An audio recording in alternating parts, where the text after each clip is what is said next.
ନା ଦେଖନ୍ତୁ 24 ନିର୍ବାଚନରେ ବିଜୁ ଜନତା ଦଳ ପରାଜୟ ପରେ ତାଙ୍କ ଦଳ ଭିତରେ ଗୋଟେ ଅସ୍ୱାଭାବିକ ପରିସ୍ଥିତି ଜାରି ରହିଛି। ବିଭିନ୍ନ ନେତା ପରାଜୟର କାରଣ ପାଇଁ ବିଭିନ୍ନ ନେତାଙ୍କୁ ଆରୋପ ପ୍ରତ୍ୟାରୋପ କରିବା ପରେ ଏବେ ଦେଖନ୍ତୁ ନୂଆପଡ଼ା ଉପନିର୍ବାଚନ ପରେ ମଧ୍ୟ ସେ ଝଡ଼ ଜାରି ରହିଛି।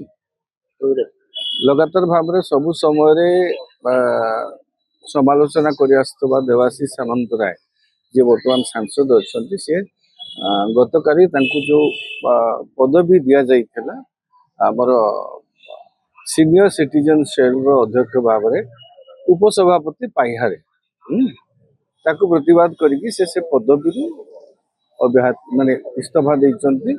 ସେ ପଦବୀ ଗ୍ରହଣ କରିବାକୁ ଅନିଚ୍ଛୁକ ଅସମର୍ଥ ବୋଲି ଜଣେଇକିରି କାଲି ସଭାପତି ନବୀନ ପଟ୍ଟନାୟକଙ୍କୁ ଚିଠି ଲେଖିଛନ୍ତି।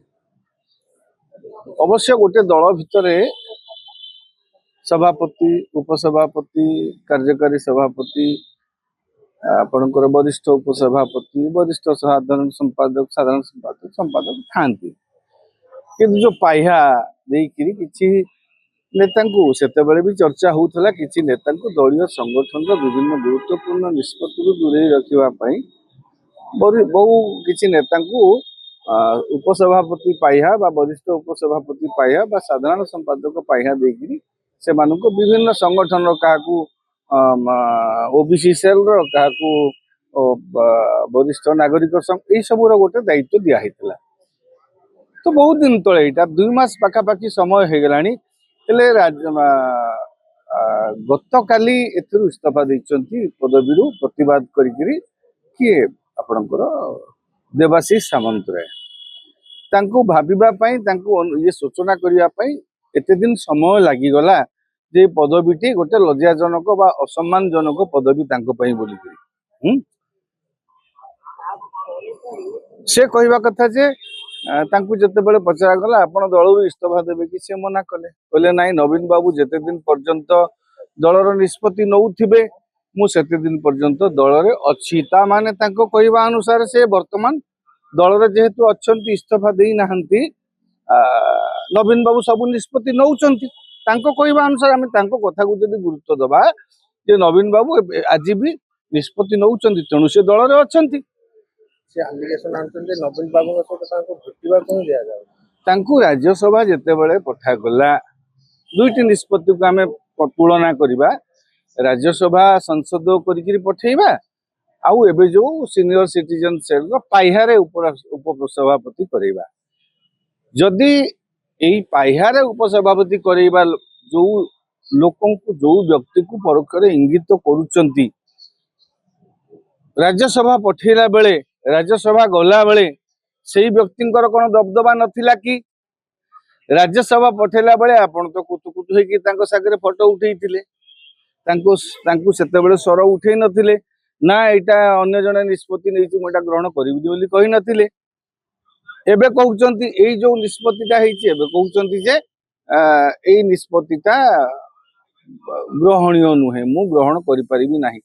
ତା ମାନେ ଏଇଟା ବି ଆପଣ ଯଦି ସେଇଟା ନବୀନ ବାବୁ ନେଇଥିଲେ ବୋଲି ଆପଣ କହୁଛନ୍ତି, ଯେହେତୁ ଆଜି ଦଳରେ ଆପଣ ଅଛନ୍ତି, ଇସ୍ତଫା ଦଉନାହାନ୍ତି ମାନେ ନବୀନ ବାବୁ ନିଷ୍ପତ୍ତି ନେଉଛନ୍ତି ବୋଲି କହୁଛନ୍ତି, ତାହେଲେ ରାଜ୍ୟସଭା ବି ନବୀନ ବାବୁ ନିଷ୍ପତ୍ତି ନେଇଥିଲେ।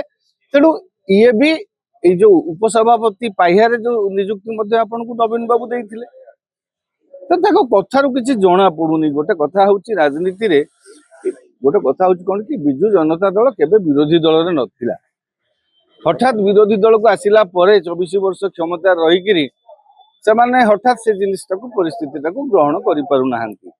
କେବଳ ଯେ ଦେବାଶିଷ ସାମନ୍ତରାୟଙ୍କୁ ସେ ପାହ୍ୟାରେ ଉପସଭାପତି କରାଯାଇଛି ସେୟା ନୁହଁ, ଆଉ କିଛି ନେତାଙ୍କୁ ମଧ୍ୟ ସେଇ ପାହ୍ୟା, ବରିଷ୍ଠ ଉପସଭାପତି ପାହ୍ୟା ବା ସାଧାରଣ ସମ୍ପାଦକ ପାହ୍ୟା ଦେଇକିରି ଅନ୍ୟ ସଂଗଠନ ରାଜା ସ୍ୱାଇଁଙ୍କ ଭଳିଆ ନେତାଙ୍କୁ ମଧ୍ୟ ଦାୟିତ୍ୱ ଦିଆହେଇଛି। ତ ସେମାନେ ଏପର୍ଯ୍ୟନ୍ତ କେହି ମୁହଁ ଖୋଲି ନାହାନ୍ତି। ଦେବାଶିଷ ସାମନ୍ତରାୟ ଖୋଲିବା ପଛର କାରଣ କଣ? ଆଉ ତାଙ୍କର କଥା ଅନୁସାରେ ସିଏ ଯଦି କହୁଛନ୍ତି ଏବେ ତାଙ୍କର ଯେହେତୁ ସେ ଦଳରୁ ଛାଡ଼ିବେ ନାହିଁ, ଦଳ ଛାଡ଼ିବେ ନାହିଁ ନବୀନ ବାବୁ ନିଷ୍ପତ୍ତି ନେଲା ପର୍ଯ୍ୟନ୍ତ, ତେଣୁ ପୂର୍ବ ନିଷ୍ପତ୍ତି ଯଦି ଦଳ ନବୀନ ବାବୁ ନେଇଥିଲେ ରାଜ୍ୟସଭାଟା, এইটা ବି ନବୀନ ବାବୁ ନେଇଥିବେ। ଯଦି ଅନ୍ୟ କିଏ ନେଇଛି, ଆପଣ ତ ନିଜେ କହୁଛନ୍ତି ନବୀନ ବାବୁଙ୍କ ଦସ୍ତଖତରେ ଆମକୁ ନିଯୁକ୍ତି ମିଳିଛି, ତ ସେଟା ନବୀନଙ୍କ ନିଷ୍ପତ୍ତି ବୋଲି ଆପଣ ଭାବିବା କଥା। ଆପଣ ଏଇଟା ଯଦି ଇସ୍ତଫା ଦେଇଛି, ନବୀନଙ୍କ ନିଷ୍ପତ୍ତି କି ପ୍ରତିବାଦ କରିଛନ୍ତି, ତାମାନେ ରାଜ୍ୟସଭା ମଧ୍ୟ ନବୀନ ବାବୁ କରିଥିଲେ ଆପଣ ସେଟାକୁ ମଧ୍ୟ ପ୍ରତିବାଦ କରିବା ଉଚିତ। ତ ଦିପଟିଆ କଥା ଯାହା କହିବେ ସ୍ପଷ୍ଟ କୁହନ୍ତୁ। ଗୋଟେ କଥା ହଉଛି ରାଜନୀତିଟା ଗୋଟେ ବର୍ତ୍ତମାନ ଆଜିକାଲି ସୁବିଧାବାଦ ହେଇଗଲାଣି। ତେଣୁ ଯୋଉଟା ସୁହାଇଲା ସେଇଟା ଭଲ, ଯୋଉଟା ନ ସୁହାଇଲା ସେଇଟା ଖରାପ। କହୁଛନ୍ତି ବିଜୁ ଜନତା ଦଳ ବିଜୁ ଲେଗେସିରେ ନାହିଁ, ବର୍ତ୍ତମାନ ଦଳ ଗୋଟେ ଅନ୍ୟ ଆଚ୍ଛା ମୋର ସେଇ ପ୍ରଶ୍ନଟା ରାଜ୍ୟସଭା ସେ ଗଲା ବେଳେ ବିଜୁ ଜନତା ଦଳ ବିଜୁ ଲିଗେସିରେ କାମ କରୁଥିଲା କି? ତାଙ୍କ କଥାକୁ ଆମେ ଯଦି ଗ୍ରହଣ କରିବା ଦେବାଶିଷ ବାବୁଙ୍କର କଥାକୁ ବିଜୁ ଲିଗାସି ଏଇଟା କଣ ଆଜିର କଥା?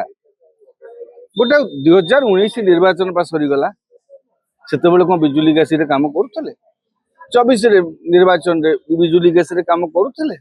ତେଣୁ ଆପଣ ବିଜୁ ଲିଗାସି ଗୋଟେ କଥା କହିକିରି କେବଳ ଗୋଟେ ପ୍ଲି, ଏଇଟା ହଉଛି ରାଜନୀତିର ଅନ୍ୟ ନାମ ବର୍ତ୍ତମାନ ହେଇଛି ସୁବିଧାବାଦ।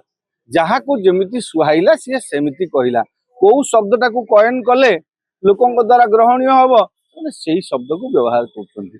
ଲିଗାସି ବିଜୁ ଲିଗାସି, ଆଜ୍ଞା ବିଜୁ ଜନତା ଦଳ ପ୍ରତିଷ୍ଠା ହେଲା ବେଳେ ଯୋଉ ନେତା ମାନେ ଥିଲେ ସେମାନେ କଣ ଏବେ ଅଛନ୍ତି?